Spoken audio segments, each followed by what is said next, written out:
Dunia kita sekarang ini kan lagi dibentuk ulang sama AI ya. Teknologi maju kayak roket. Tapi anehnya ada satu hal yang kayaknya stuck di tempat, cara kita belajar. Nah, ini yang mau kita bahas. Sistem sekolah 16 tahun yang kita semua jalani. Apa jangan-jangan ini tradisi yang udah saatnya kita dobrak? Coba deh, lihat angka ini. 16, bahkan sampai 18 tahun. Ini bukan angka main-main loh. Ini adalah waktu hidup kita yang dihabiskan buat pendidikan formal. Dari SD, SMP, SMA, lanjut kuliah, semua itu sebelum kita dianggap siap buat hidup. Bayangin, itu sebagian besar masa muda kita loh. Nah, ini nih yang bikin kita mikir, apa ini satu-satunya jalan? Atau jangan-jangan ini cuma tradisi yang kita ikutin aja tanpa pernah nanya, kenapa? Rasanya kayak hukuman wajib ya nggak sih? Semua orang harus lewat jalan ini, titik. Oke, kita bedah lebih dalam yuk. Jadi gini, masalah utamanya itu, sistem sekolah kita ini dirancang buat dunia yang udah nggak ada lagi. Udah beda banget.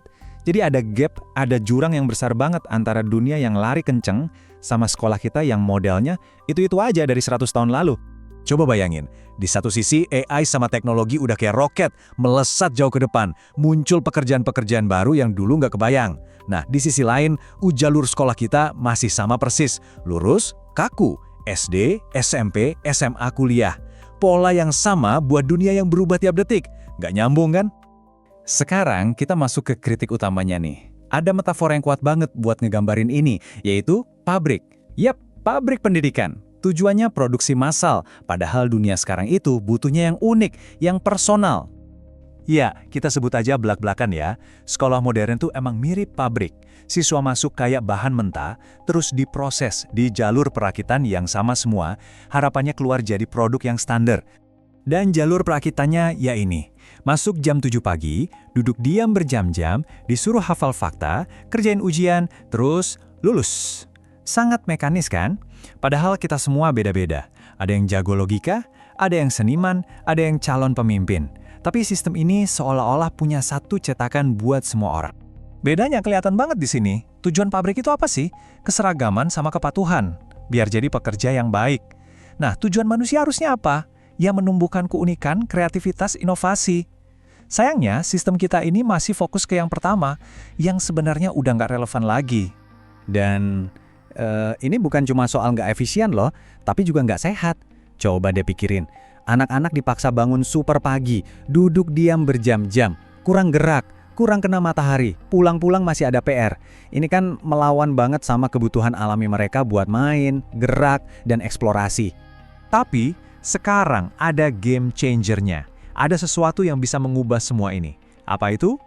AI. Dan kita akan lihat, AI bukan sebagai ancaman, tapi justru sebagai alat super canggih yang bisa mendobrak semua aturan lama soal belajar. Biar paham kenapa ini penting, kita mundur sedikit ke sejarah. Dulu, belajar itu emang lama. Kenapa? Ya karena informasi itu langka, mau ketemu guru susah, buku terbatas. Jadi belasan tahun itu, ya mungkin masuk akal lah buat zaman itu. Nah sekarang, beda cerita. Ada kutipan bagus nih. AI itu mentor pribadi yang nggak pernah tidur. Bayangin kamu punya guru privat yang bisa jelasin materi sulit pakai 100 cara berbeda sampai kamu benar-benar ngerti. Kapanpun, dimanapun. Hal yang nggak mungkin dilakukan satu guru di kelas dengan puluhan murid kan? Makanya, sekarang muncul model baru. Manusia plus AI. Ingat ya, ini bukan AI gantiin manusia. Bukan. Ini soal manusia jadi lebih super dengan bantuan AI. Kita udah lihat buktinya kok, orang tanpa gelar IT bisa bikin aplikasi, bisa jadi desainer grafis hebat, ya karena mereka bisa belajar skill baru jauh lebih cepat pakai AI. Gara-gara AI ini, kita jadi harus mikirin ulang. Pintar itu artinya apa sih?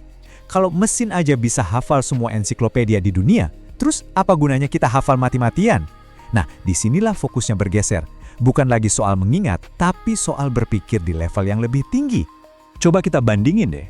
Dulu orang pinter itu yang hafalannya kuat, ngitungnya cepat, nilai ujiannya bagus. Itu semua ada di kolom kiri.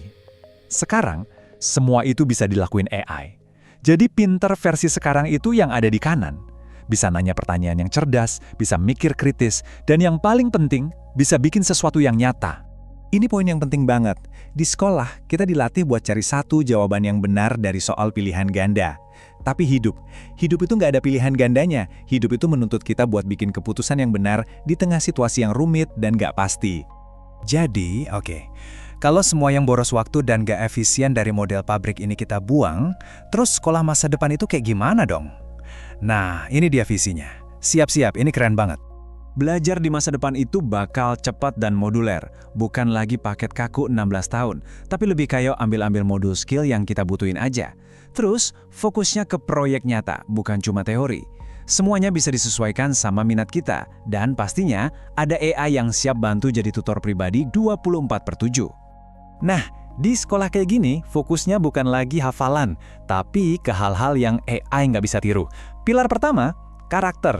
Kemampuan buat bertindak dengan etika dan integritas di dunia yang makin kompleks ini. Ini penting banget. Pilar kedua, empati. Skill buat ngertiin orang lain, kebutuhan mereka, emosi mereka. Ini adalah superpower manusia yang jadi dasar dari kerjasama tim, kepemimpinan, dan semua inovasi yang benar-benar berguna buat manusia. Dan yang terakhir, pilar ketiga, kreativitas. Ingat, ini bukan cuma soal gambar atau musik ya. Kreativitas itu kemampuan buat nyambungin ide-ide yang kelihatannya nggak nyambung, buat bikin sesuatu yang baru. Inilah mesin penggerak kemajuan kita sebagai manusia. Ada kutipan penutup yang ngena banget, bunyinya gini, AI bisa bantu kita belajar lebih cepat, tapi cuma manusia yang bisa memutuskan mau jadi siapa dan untuk apa ia belajar. Keren ya? AI itu soal gimana caranya, tapi soal mau jadi apa dan kenapa, itu tugas kita, manusianya. Jadi sebagai penutup, saya tinggalin satu pertanyaan buat kita renungkan bareng-bareng. Dengan semua yang terjadi sekarang, sistem pendidikan kita ini sebenarnya lagi nyiapin anak-anak kita buat masa depan atau malah ngejebak mereka di masa lalu? Coba dipikirin.